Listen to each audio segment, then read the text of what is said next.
Elle se dandine, la pauvre. Tu parles d'une cruche. Et dès qu'il y a un problème, elle se fout la tête dans le sable. C'est pas difficile à deviner que c'est l'autruche.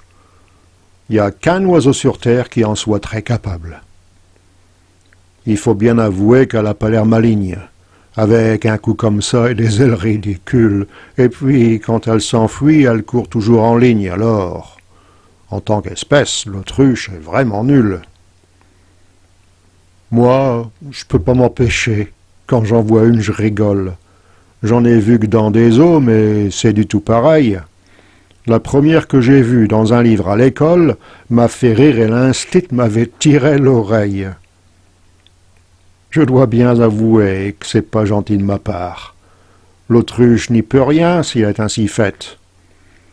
C'est la nature qui le veut, alors moi, dès le départ, j'aurais dû accepter que l'autruche ne soit pas parfaite.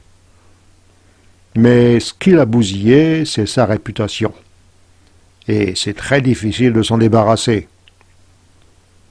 Mais il n'y a qu'un coupable, et c'est l'évolution qui donne à cet oiseau-là toujours l'air harassé. Je vais faire un effort en me disant qu'après tout, il n'y a pas qu'elle comme espèce qui a l'air un peu bête. Je connais bien des gens qui ont les mêmes atouts, et je me dis que s'ils savaient, ils en feraient une tête.